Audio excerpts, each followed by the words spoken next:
Constantine!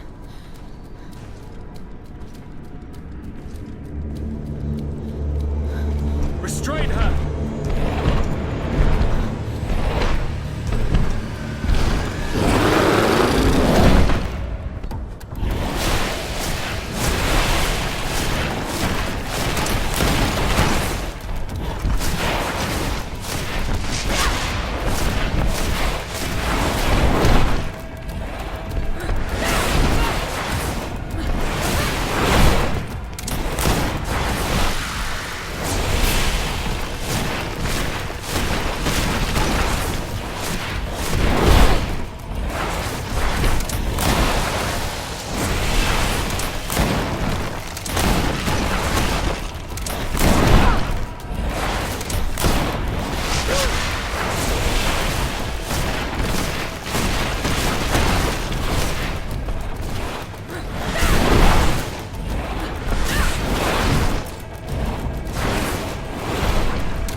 I do not desire your death. I'm sorry. Why? Why have you done this? But for you. For us. So that we may live free at last. This makes no sense. Constantine, it's madness. You don't understand because you're still attached to the old world.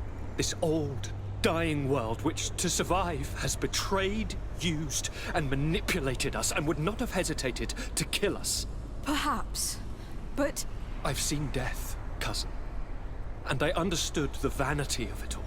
My father's ruses just so he could earn more power. The political bowing and scraping to preserve corrupted nations.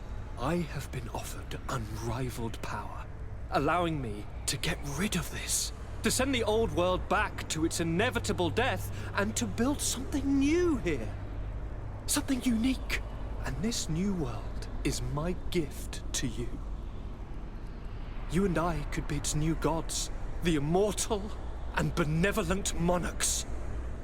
He himself is the incarnation of the old world he is speaking of. He has its vices and its poison. For his own immortality, he's prepared to destroy everything around him, to break millennia of cycles. I implore you, flesh of my land, think of all the lives that will come to an end to feed his pride. Don't listen to this old god. He's like all the others, after all, clinging to life. All you have to do is to bind yourself here, with me. And we will be gods together, forever.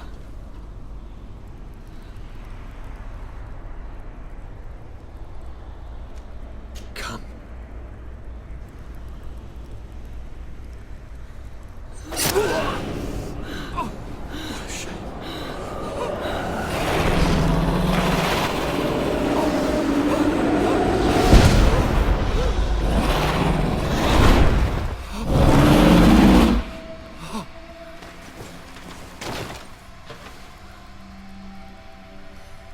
Good night, sweet prince.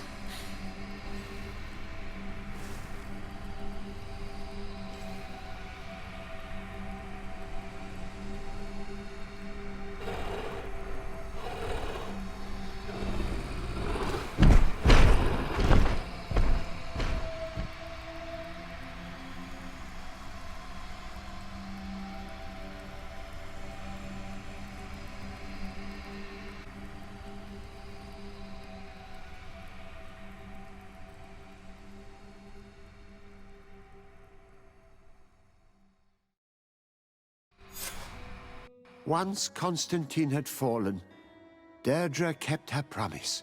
She led all the native clans as they managed to drive the invaders off their island. The island found peace again, and nature took over the abandoned cities. But the old nations were plunged into war, and the Malicor grew ever more devastating. Those who bravely fought at Dorhad Genadu were celebrated everywhere. After all, if it weren't for this unlikely alliance, the island would have fallen into Constantine's greedy hands. Sieglinde took Kurt as an advisor, but he insisted on keeping his place alongside his former student and friend, watching her back as he always had. Siora obtained the title of Marl of the Red Spears alongside her twin. She leads them with wisdom, but often reunites with the one she still calls her Karants. Afra set aside her weapons and went back to her research on the native culture and flora of the island. It is said that she is even writing a book with the help of Dunkasi's clan when not visiting her friends. For his bravery, Vasco was awarded the rank of commander. He now travels the sea at the head of a whole fleet, but he often comes back to in arms. Petrus's ambitions have finally been fulfilled. He obtained the much-coveted title of Cardinal. Despite the responsibilities implied by such a title, he still sometimes visits the one he calls his child. Despite the help Ulan received, which allowed him to restore the importance of the seaside Nemeus, he still had to renounce the role of Marl as he faced the contempt of the other clans. After driving off the settlers, Deirdre started destroying what they had built. She wanted to erase all traces of the Inquisitors and Savants who had hurt her people, only keeping what her Karants advised her to keep.